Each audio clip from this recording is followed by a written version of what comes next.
hamwe n'ikoranabuhanga ibintu byose byaroroshye. Ubu nta kwirirwa witwaza igishandiko cy'amafaranga mu mufuko, ahubwo ukoresha telefone yawe mu kuyakira cyangwa se kuyohereza. Bitewe n'ubwinshi bw'ibi bikorwa byo kohereza dusigaye twirirwamo buri munsi, usanga nabyo ari bimwe mu bisigaye bidutwara amafaranga menshi. None se tekereza ku ngano y'amafaranga ukatwa buri munsi mu kohereza amafaranga gusa. Ni menshi birumvikana. Ese wari uzi ko hari uburyo wakoresha ukazajya wohereza amafaranga ku buntu kandi ku mirongo yose udakaswe namba? Ibyo wumvise niko kuri. Hano kuri Xmenya twabateguriye uburyo mwakoresha mwohereza amafaranga yari yo yose ku buntu kandi ku mirongo yose y'itumanaho hano iwacu mu Rwanda. Ubu buryo burizewe cyane kandi burakora neza 100%. Icyo usabwa ni ukureba iyi video yose ukasobanukirwa. Mbere yuko dukomeza ariko ndabanza nibutse wowe utarakora subscribe hano kuri Xmenya ko wacikanwe cyane. Yikore ubundi ukore no kunzogera kugira ngo ibiganiro nk'ibi bidasanzwe bijye bibageraho mu buryo bworoshye cyane. Nk'ibisanzwe muri kumwe na Mr Buda, muhawe ikaze.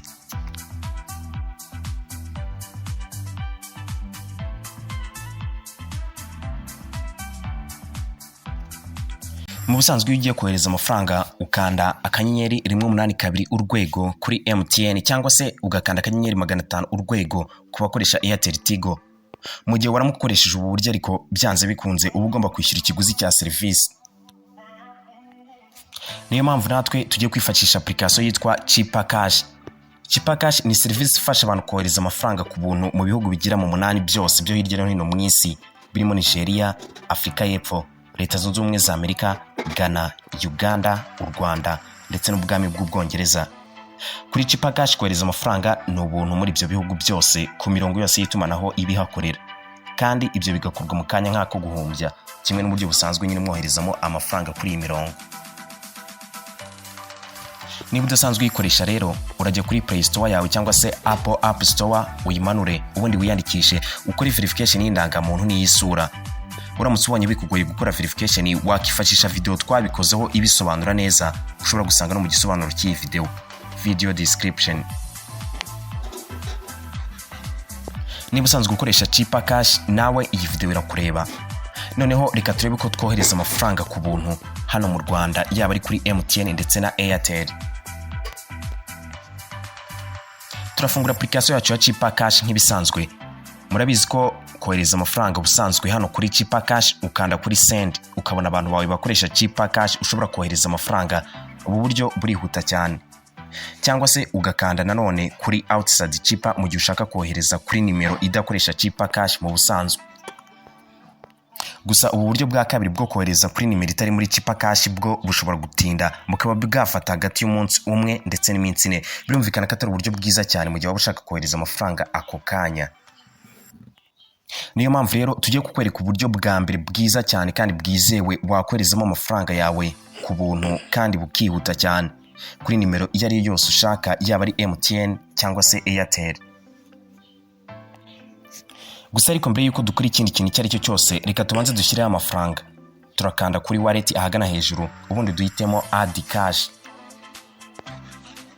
Reka twe dushyireho amafaranga y'u Rwanda 50,000. Gusa uwo ushobora kohereza aho ari yo yose ushaka, cyane ko nyine ari ubuntu.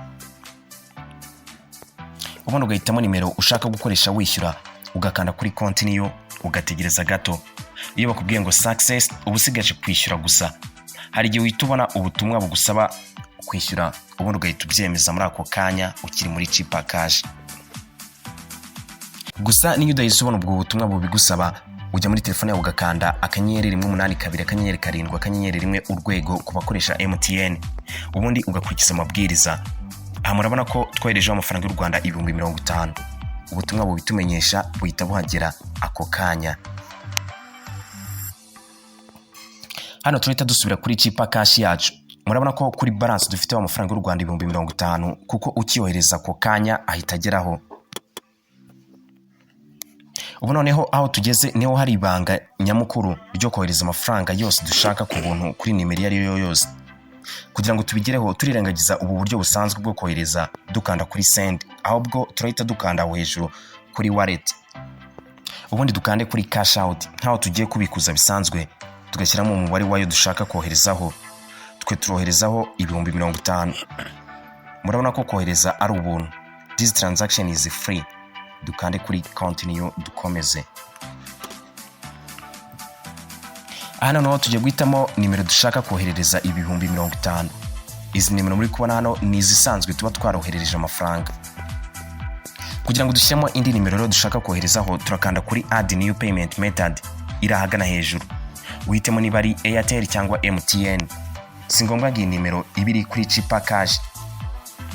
Murabona ko kohereza hano ari ubuntu, zero fee, kandi amafaranga agahita ageraho ako kanya instant. Twereka duhitemo MTN, turandika nimero dushaka koherereza amafaranga, ubundi dukomeze continue.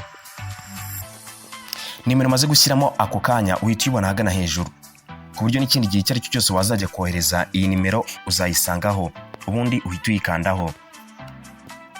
Gusa ubanze urebe niba ariyo neza koko, ubundi ukomeze. Mu masegonda make cyane ashoboka, ubutumwa bw'uko twakiriye amafaranga y'u Rwanda 50 avuye kuri cheaper cash bwahise butugeraho ako kanya. Gusa ariko n'izina ryohereje amafaranga nawe uhita uribona. Birumvikana ko ari nko kohereza bisanzwe, kuko nyine uwo wohereje amafaranga ahita abona ko ari wowe uyamwoherereje, nta kwibeshya kubayeho. Bidatinze ariko na ka message mwese mukunda mubona ibineza neza bikabasaba imitima, gatangira kagira kati you have received, nako kahise kagira mu kanya nk'ako guhumbya.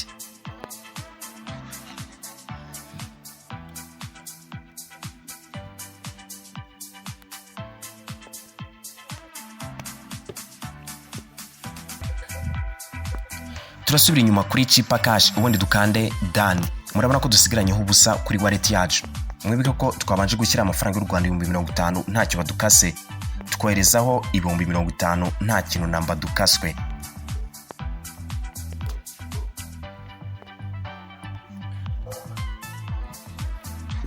Ubu ni bwo buryo bwize wakoresha wohereza amafaranga yari yose, yewe ni 500 kuri nimero yari yose washaka, yaba ari MTN cyangwa Airtel ku buntu. Cheaper cash wayikoresha ugura amayinite, bando aho uhabwa igabanyirizwa. Wanayikoresha kandi wohereza cyangwa wakira amafaranga ku buntu muri bya bihugu 8 byose twababwiye tugitangira. Ishaka kandi no kuzana uburyo bwo gufasha abantu gushora imari, investing, ndetse no kwishyura hifashishijwe ikarita yabo izaba yitwa cheaper card.